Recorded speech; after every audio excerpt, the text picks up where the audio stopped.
रविवार 21 सितंबर को भारत और पाकिस्तान के बीच एशिया कप 2025 का एक मुकाबला खेला गया। उस मुकाबले में जीत हार से ज़्यादा चर्चा इस बात की हुई कि वहाँ पर बहुत सारे विवाद पैदा हुए। पाकिस्तानी खिलाड़ियों ने बहुत सारे ऐसे रिएक्शंस दिए जिस पर लगातार चर्चा हो रही है। अब रिएक्शंस जो हैं वो पाकिस्तानी खिलाड़ियों की तरफ से तो मैच में आ ही रहे थे, अब उनके परिवार वालों की तरफ से भी कुछ रिएक्शंस आ रहे हैं। हारिस रऊफ़ जो पाकिस्तानी गेंदबाज हैं, उन्होंने एक रिएक्शन दिया था मैदान पर जब वो बाउंड्री लाइन के पास खड़े थे। बहुत सारी चीज़ें की थी, वो सब बताएंगे आपको, लेकिन उनकी वाइफ़ का एक रिएक्शन आया। हमारी साथी विभावरी हैं, इन्होंने देखा है, जाना है कि उन्होंने क्या कहा। विभावरी, क्या है इस मामले में पूरी नए अपडेट्स और क्या उनकी वाइफ़ ने कहा है इस मामले को लेकर? पहले शॉर्ट में बता देते कि हारिस रऊफ़ ने क्या हरकत की थी मैदान में खड़े होकर। उन्होंने 6-0 का इशारा किया था। 6-0 से उनका मतलब था कि ऑपरेशन सिंदूर में पाकिस्तान ने भारत के 6 जो हैं फाइटर जेट्स हैं उन्हें गिराया, जो कि एक प्रोपेगेंडा था। पाकिस्तान की तरफ से एक झूठा प्रोपेगेंडा चलाया जा रहा था। उसी प्रोपेगेंडा को अब उनके खिलाड़ी भी आगे बढ़ा रहे हैं, जिसका कोई सबूत उनके पास है नहीं। तो वो जेस्चर उन्होंने मैदान में दिया खेल के बीच। उसके बाद उसकी बहुत आलोचना हुई, वो वीडियो क्लिप काफ़ी ज़्यादा शेयर किया जाने लगा। लेकिन पाकिस्तान, अब उनकी वाइफ मुज़ना मसूद मलिक हैं, उन्होंने वो स्क्रीनशॉट शेयर किया इंस्टाग्राम पर और उसके साथ लिखा lost the game but won the battle. मतलब हम खेल तो हार गए। आपको बता दें, भारत पाकिस्तान के 2 मैचेस हुए हैं।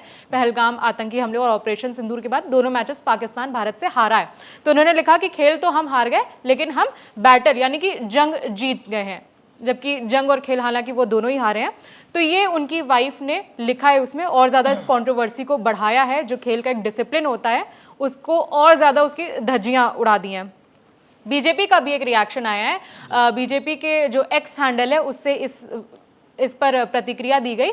एक वीडियो शेयर किया बीजेपी ने जिसमें वो जेस्चर कर रहे हैं 6-0 वाला। उसमें ऊपर कैप्शन लिखकर आता है कि what is he trying to show, ये क्या दिखाना चाहता है हारिस रऊफ़। उसके बाद वो वीडियो क्लिप दिखाते हैं उस बीजेपी ने जो शेयर किया है, जिसमें ऑपरेशन सिंदूर के वक्त पाकिस्तान के जो आतंकी ठिकाने हैं उस पर जब भारत की तरफ से निशाना साधा गया था, तो जो तबाही थी उसका छोटा सा वीडियो क्लिप आता है और फिर लिखता है ऊपर, अच्छा ये दिखाने की कोशिश कर रहे थे 6-0 से।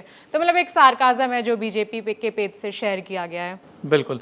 अब अगर जो खैर इस पे मुझे नहीं लगता कि हम लोगों को बहुत ज़्यादा तवज्जो देने की ज़रूरत है। जो हारिस रऊफ़ की वाइफ ने कहा है कि मतलब हम गेम हार गए लेकिन बैटल जीत गए, कहीं ना कहीं ऐसा ही फॉल्स प्रोपेगेंडा जो है वो पाकिस्तान में चल ही रहा है। ऑपरेशन सिंदूर के बाद भी उन्होंने सेलिब्रेशन के बहुत सारे विक्ट्री जुलूस, विक्ट्री मार्च निकाल दिए थे, जिसमें पाकिस्तान के कई पूर्व क्रिकेटर्स भी शामिल थे। पाकिस्तान के मौजूदा क्रिकेटर्स ने भी लगातार एक्स पर, इंस्टाग्राम पर इस तरीके के पोस्ट लिखे कि हमने जंग जीत ली है लेकिन सबूत नहीं दिखा पाया। जब उनके मिनिस्टर से पूछा गया कि आप सबूत दिखाइए, तो उन्होंने कहा लगातार कि सोशल मीडिया पर मौजूद हैं, आप देखिए। जबकि भारत ने बाकायदा, हमारे जितने भी सेनाध्यक्ष हैं वो सब आए और उन्होंने प्रेस कॉन्फ्रेंस की, तमाम सबूत हमने दिखाया कि हमने किस तरीके से उनके एयर बेसिस को तबाह किया, किस तरीके से आतंकी ठिकानों को तबाह किया।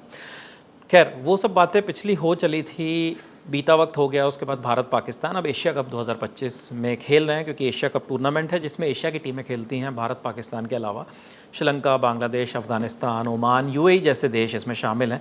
भारत और पाकिस्तान का मुकाबला हुआ था, लगातार दूसरी बार खेले इस एशिया कप में। पहले जो है ग्रुप स्टेज में खेले थे और फिर उसके बाद सुपर 4 का ये मुकाबला था, वहाँ पर भी हमने उनको हरा दिया। लेकिन जब उनके पास खेल में बताने कहने लायक कुछ नहीं है कि उनके खिलाड़ियों ने कैसा प्रदर्शन किया, तो इस तरीके की चीज़ें पाकिस्तानी क्रिकेटर्स मैदान पर कर रहे हैं। हालांकि कुछ आलोचनाएं भी हैं जो पाकिस्तान के कई पूर्व क्रिकेटर्स भी कर रहे हैं। वो इस चीज़ की आलोचना कर रहे हैं, वो कह भी रहे हैं कि आपको अपने गेम पर ज़्यादा ध्यान देना चाहिए और ये सब चीज़ें टेबल टॉक्स के लिए छोड़ देनी चाहिए कि वहाँ पर बैठकर बातचीत हो। लेकिन अभी जो ये नया अपडेट था ये हम आप तक लाए हैं। फिलहाल इस खबर में इतना ही है। हमारे साथ थी विभावरी जो तमाम अपडेट्स आपको दे रही थी। लल्लड़ टॉप देखते रहिए। मेरा नाम विपिन है। शुक्रिया।